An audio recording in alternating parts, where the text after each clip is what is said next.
అందరికీ నమస్కారం అండి. నా పేరు విజయ్ నాగవేరు. Thanks a lot. మన రెస్పెక్ట్ సినిమా నా ఛానల్ ఇంతగా ఆదరిస్తున్న ప్రతి ఒక్కరికి చాలా చాలా thanks. Again came back with one more casting call అండి.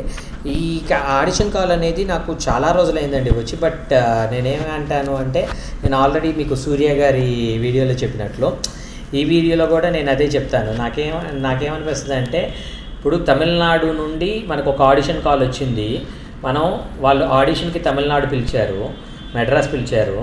మనం మెడ్రాస్ వెళ్ళటానికి ఎంతవరకు కంఫర్ట్గా ఉంటాము అనేది నేను ఆలోచించుకొని తమిళి మ్యాక్సిమం చెప్పడానికి అవాయిడ్ చేస్తుంటాను. ఇప్పుడు టీవీ సీరియల్స్ కూడా నేను చెప్పడానికి అవాయిడ్ చేస్తుంటాను. యూట్యూబ్కి సంబంధించినవి కూడా నేను చెప్పడానికి అవాయిడ్ చేస్తూ ఉంటాను. బట్ స్టిల్ ఇంకా పెద్ద పెద్ద స్టార్స్ సినిమాల్లో, అందులోనూ సన్ పిక్చర్స్ నిర్మిస్తున్న సినిమాల్లో మీరు నటించే అవకాశం, రజనీకాంత్ గారు హీరోగా నటిస్తున్న 171వ సినిమాలో నటించే అవకాశం మన వాళ్ళకు కూడా తీసుకెళ్తే బాగుంటుంది కదా అనే ఒకే ఒక ఉద్దేశంతో ఈ ఆడిషన్ కాల్ కూడా చేస్తున్నానండి. So auditions open Thalaivar 171, Rajinikanth గారి 171వ చిత్రం. So send your 1 to 2 minutes audition clip 2 అని ఇక్కడ వాళ్ళ కాంటాక్ట్ డీటెయిల్స్ ఇచ్చారండి. Instagrams will not be accepted. Please attach your photo and contact details along with your audition. So మీ ఫోటోతో పాటు, మీ కాంటాక్ట్ డీటెయిల్స్తో పాటు మీ ఆడిషన్ క్లిప్ అనేది కనీసం నిమిషం నుండి 2 నిమిషాల వరకు మీరు యాక్ట్ చేయగలిగే ఒక ఆడిషన్ క్లిప్ అనేది వీళ్ళకి ఇది చేయండి అని అడుగుతున్నారు. సో అలాంటి ఒక ప్రయత్నం చేసినట్లయితే మీరు తప్పకుండా అవకాశాలు రావాలి అని మనస్ఫూర్తిగా కోరుకుంటున్నాను. దాంతోపాటు మన సబ్స్క్రైబర్లు అడిగిన కొన్ని ప్రశ్నలకు సమాధానం చెప్పడం అనేది మన బాధ్యత. కాబట్టి మన సబ్స్క్రైబర్లు మ్యాక్సిమం ఏమడుగుతున్నారు అంటే, సార్ ఇప్పుడు నేను పెద్ద పెద్ద ప్రొడక్షన్ హౌస్లకి కథలు చెప్దాం అనుకుంటున్నాను. సో కథలు చెప్పే ఒక ఇదిలో నేను వాళ్ళ చుట్టూతో తిరగటం అనేది ఎంతవరకు వర్కౌట్ అవుతుంది, నిజంగా వాళ్ళు కథలు వింటారా, విన్నా కానీ వాటిని సినిమాలు తీయటానికి ప్రిపేర్డ్గా ఉంటారా అనే ఒక పర్టికులర్ సినారియోలో అడగటం జరిగిందండి. దానికి నా లైఫ్లో జరిగిన ఒక ఎక్స్పీరియన్స్ చెప్పే ఒక ప్రయత్నం చేస్తాను. ప్రజెంట్ ఇప్పటికీ సినిమాలు నిర్మిస్తున్న ఒక చాలా పెద్ద నిర్మాత, అంటే లెగసీ చిరంజీవి గారు, బాలయ్య బాబు లాంటి స్టార్స్ తోటి, వెంకటేష్ గారు, నాగార్జున గారు లాంటి స్టార్స్ తోటి సినిమాలు నిర్మించిన ఒక ప్రముఖ ప్రఖ్యాత ప్రొడక్షన్ హౌస్ అనమాట. ఇప్పటికీ వాళ్ళు చిన్న హీరోల దగ్గర నుండి మంచి మంచి సినిమాలు తీస్తున్నారు, అన్డౌటెడ్గా మంచి సినిమాలు తీస్తున్నారు. అలాంటి ఒక పర్టికులర్ సినారియోలో వాళ్ళ తమ్ముడు ఫిలిం నగర్లోని ప్రశాసన్ నగర్ అని ఒక ఏరియా ఉంటుందండి. ఆ ప్రశాసన్ నగర్లో వాళ్ళ తమ్ముడు కూడా నేను సినిమాలు చేయాలనుకుంటున్నాను అని ఒక అనౌన్స్మెంట్ ఇచ్చారు. సో అనౌన్స్మెంట్ ఇచ్చినప్పుడు ఆయనకి ఏంటంటే, ప్రశాసన్ నగర్లో ఒక విల్లా ఉంది. నాకు వన్ ఆఫ్ మై ఫ్రెండ్ ఈ సెడ్ దట్, మామ అలానా ప్రొడ్యూసర్ గారి తమ్ముడు, ఆయన పేరు సో అండ్ సో, నేను వీడియో ముఖంగా చెప్పట్లేదు, ఆయన పేరు తెలుసు. సో ఆయన కథలు వింటున్నారంటే ఒకసారి వెళ్ళి కథ చెప్పొస్తావా అనే టైప్లో అడగటం జరిగింది. సరే అని నేను వెళ్ళాను. వెళ్ళిన తర్వాత ఎలాగైనా మంచిగా ఒక రిచ్గా ఒక గ్రీన్ టీ ఇచ్చారు, అంతా బాగానే ఉంది. విజయ్ గారు ఇంతకుముందు ఏం చేశారు సార్, నేను ఇన్ని సంవత్సరాల ఇండస్ట్రీలో ఉన్నాను, నేను ఈ సినిమాలు చేశాను అని చెప్పాను. చెప్పిన తర్వాత ఆయన ఏమన్నారంటే, చాలా వామ్ వెల్కమ్ ఇచ్చి, ఓ గ్రేట్ విజయ్ గారు అని ఇద్దరం కాసేపు before getting in to the main topic కాసేపు కబుర్లు చెప్పుకున్నాం. కబుర్లు అంటే ఏంటి, మీ పరిచయాలు ఏంటి, నా పరిచయాలు ఏంటి, మన ఇద్దరికి అంతర్లీనంగా ఏ పరిచయాలు ఉన్నాయి, వాళ్ళు అలాగా వీళ్ళు ఇలాగా అని కాసేపు మాట్లాడుకున్న తర్వాత కథల టాపిక్ వచ్చేటప్పటికి ఆయన ఏం చేశారంటే, ఓకే మీరు ఏదైనా కథలు చేశారా అని టైప్లో, సార్ నేను ఇలాగేలా కొన్ని కథలు అనుకున్నానని చెప్పాను. అవునా విజయ్ గారు, నేను ఈ మధ్య నెట్ఫ్లిక్స్లో కొన్ని సినిమాలు చూశాను, అమెజాన్ ప్రైమ్లో కొన్ని సినిమాలు చూశాను అని ఆయన ఓటీటీ ప్లాట్ఫామ్స్లో ఏమేమైతే చూశారో ఆ సినిమాలు మొత్తం నాకు చెప్పడం జరిగింది. Almost morning I went there by 11 in the morning, we had a tea and we had a lunch. Up to 5 వరకు కూడా ఆయన ఏవైతే సినిమాలు చూసారో ఆ సినిమాలు మొత్తం నాకు చెప్పడం జరిగింది.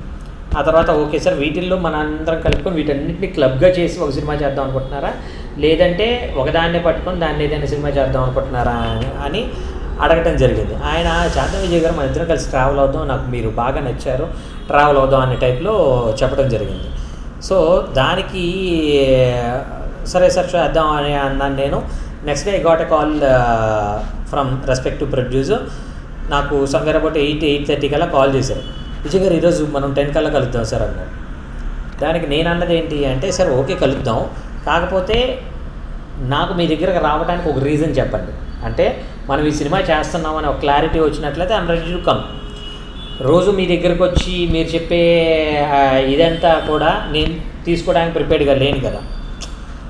అలా కాకుండా ఓ పని చేయండి, ఇప్పుడు మీరు చెప్పేది నేను వినాలి అనుకున్నట్లయితే నాకు ఫిక్స్డ్ శాలరీ ఇవ్వండి, ఎంత ఈ టైం నుండి ఈ టైం వరకు మీరు నా దగ్గరికి రావాలి, నేను ఒక 1 lakh 2 lakhs 3 lakhs నేను మీకు పే చేస్తాను విజయ్ గారు అనే టైప్లో మీరు నాకు చెప్పినట్లయితే, సరే మీరు నాకు ఇంత పేమెంట్ ఇస్తున్నారు కాబట్టి నేను రావడానికి నాకు సమ్హౌ కంఫర్ట్ ఉంటుంది అనే టైప్లో నేను మాట్లాడటం జరిగింది. సో ఆ తర్వాత నేను అనలైజ్ చేసుకున్న దాన్ని బట్టి నాకు అర్థమైంది ఏంటి అంటే, ఆ తర్వాత ఇలాగ ఇంకో 2-3 దగ్గరికి వెళ్ళాను. నేను వెళ్ళిన సందర్భంలో నాకు అర్థమైంది ఏంటి అంటే, ఈ సో కాల్డ్ రెస్పెక్టివ్ ప్రొడ్యూసర్స్ ఎవరైతే ఉన్నారో వాళ్ళకి ఒక ఏజ్ వచ్చిన తర్వాత కంటిన్యూస్గా సినిమాలు ఎప్పుడైతే చేయట్లేదో వాళ్ళని పట్టించుకునే వాళ్ళు లేరు. ఇప్పుడు వాళ్ళకి ఆఖరికి కొన్ని సందర్భాలు ఏంటంటే, ఇంట్లో వాళ్ళు కూడా as a director, as a producer ఆయన బయట వ్యక్తులకు చాలా గౌరవప్రదమైన వ్యక్తి, కానీ ఇంట్లో ఆయన ఒక ఫాదరో లేదంటే ఒక హస్బెండో ఆ పొజిషనే, అంతకుమించి ఏముండదు కదా. సో వాళ్ళది ఇంట్లో వాళ్ళకి కూర్చోబెట్టి సినిమాలు చెప్తాను, ఆయన్ని ఏమంటారు బోస్ చేయండి సార్ మీరు దేవుడు సార్ అనమంటే ఇంట్లో వాళ్ళు అన్నారు కదా. సో అలాంటి ఒక పర్టికులర్ సినారియోలో ఆయనకి బోస్ చేయడానికి ఒక పర్సన్ కావాలి. సో అలాంటి ఒక పర్టికులర్ సినారియోలో వాళ్ళ ఆఫీస్ బాయ్ని ఇంకొకరిని పెట్టేసి వాళ్ళకి చెప్పలేరు.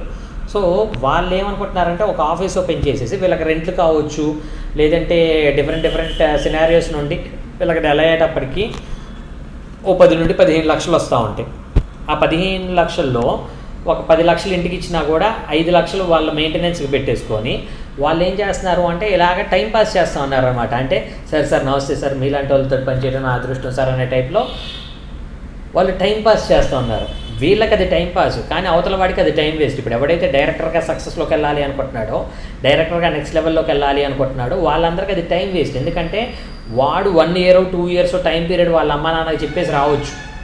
సో వాడి టైం అంతా ఇక్కడ వేస్ట్ అయిపోయినట్లయితే వాడు ఎప్పటికీ సినిమా చేస్తాడు, ఎప్పటికీ దాన్ని రిలీజ్ చేస్తాడు. నేను ఇప్పుడు ఈ పర్సన్ గురించి ఏదైతే చెప్తున్నానో ఆయన ఇది జరిగింది 12 years బ్యాక్, ఇంతవరకు ఆయన ఒక సినిమా చేయాల.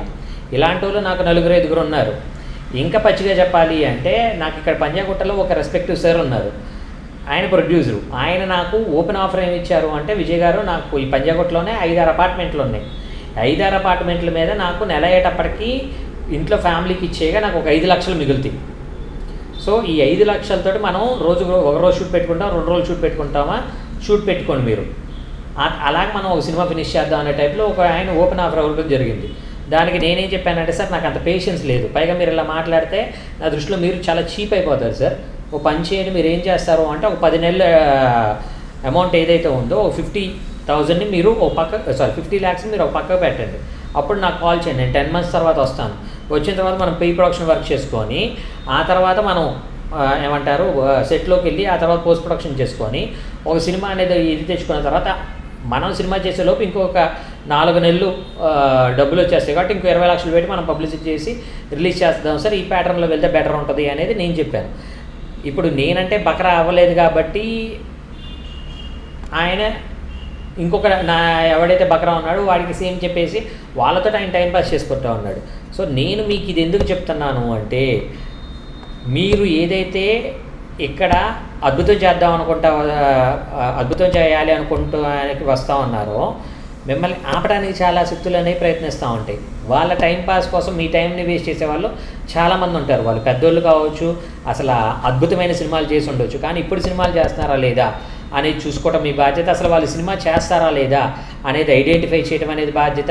వాళ్ళ దగ్గర టైం వేస్ట్ కాకుండా మీరు మీ టైంని ఎలా యూటిలైజ్ చేసుకొని మీరు నెక్స్ట్ లెవెల్కి వెళ్తారు అనేది చూసుకోవడం అనేది కూడా మీ బాధ్యత. ఇలాంటి వాళ్ళు కూడా ఉంటారు కాబట్టి అలాంటిది మీరు కన్నేసి ఉంచుతారు, అలాంటి ప్రయత్నాలు మీరు కరెక్ట్గా చేస్తారు అని నేను బిలీవ్ చేస్తున్నాను. So getting back to the casting call already చెప్పాను కదండి మీకు, రజనీకాంత్ గారి 171వ సినిమా సన్ పిక్చర్స్ వాళ్ళు నిర్మిస్తున్న సినిమా. సో దీంట్లో మీరు పార్ట్ అవ్వాలి అనుకున్నట్లయితే మీరు వీళ్ళని కాంటాక్ట్ అవ్వాలి అంటే వీళ్ళ కాంటాక్ట్ డీటెయిల్స్ వచ్చేసి auditionfor171@gmail.com అనేది వీళ్ళ మెయిల్ ఐడి అండి. AUDITION ఆడిషన్ ఫర్ FOR 171 అనేది వీళ్ళ మెయిల్ ఐడి అండి. డిస్క్లైమర్ అనేది మీ అందరికీ తెలిసిందే కదా, ఇప్పుడు రజనీకాంత్ అనే పేరుతో ఎవడైనా ఏమంటారు ఏదైనా జరగవచ్చు కదా, మిమ్మల్ని డబ్బులు అడగచ్చు కదా, కాబట్టి జాగ్రత్త. సింపుల్ థింగ్ ఏంటంటే ఎలా ఫిల్టర్ చేయాలి అని అడిగితే దాన్ని నేను చెప్పేది ఏంటంటే వాడు ఏదైనా డబ్బులు అడిగాడా, అసోసియేషన్లో మెంబర్షిప్ అనొచ్చు, లేదంటే కాస్ట్యూమ్ డబ్బులు పెట్టుకోనొచ్చు, లేదంటే ఏ రకంగా మిమ్మల్ని డబ్బులు అడుగుతున్నాడు అంటే అర్థం ఏంటంటే వాడి దగ్గర డబ్బులు. పైగా సన్ పిక్చర్స్ అనే ఒక పెద్ద సంస్థ మీ దగ్గర డబ్బులు తీసుకొని సినిమా చేసేంత దుస్థితులు అయితే ఉండదు. రజనీకాంత్ గారు లాంటి ఒక పెద్ద హీరో పక్కన నటించే ఒక క్రమంలో మీరు డబ్బులు ఇస్తేనే నటింపజేస్తాననే ఒక దిక్కుమాలిన పొజిషన్లో అయితే పెద్ద ప్రొడక్షన్ హౌస్లు అనేవి ఉండవు. అది మెయిన్గా గుర్తుపెట్టుకోండి. సో మిమ్మల్ని ఎవరైనా డబ్బులు అడిగారా, మిమ్మల్ని మోసం చేయడానికి ట్రై చేశారా, దయచేసి వాళ్ళు ఇగ్నోర్ చేసే ఒక ప్రయత్నం చేయండి. ఎందుకంటే మన ఛానల్లో ప్రతిరోజు ఒక కాస్టింగ్ కాల్ అనేది వస్తూ ఉంటుంది కాబట్టి కాస్టింగ్ కాల్ ద్వారా మీ అందరికి మంచి మంచి అవకాశాలు రావాలి అని మనస్ఫూర్తిగా కోరుకుంటున్నాను. వీడియో నచ్చిందా లైక్ చేయండి, వీలైనంత ఎక్కువ మందికి షేర్ చేసే ప్రయత్నం చేయండి. ఎవరైతే సబ్స్క్రైబ్ చేసుకోకుండా చూస్తున్నారో ప్లీజ్ డూ సబ్స్క్రైబ్. మీకు కూడా ఇలాంటి డౌట్స్, క్వశ్చన్స్, క్వైరీస్ ఏమైనా ఉన్నట్లయితే కామెంట్ రూపంలో అడిగే ప్రయత్నం చేయండి. Thank you and all the best.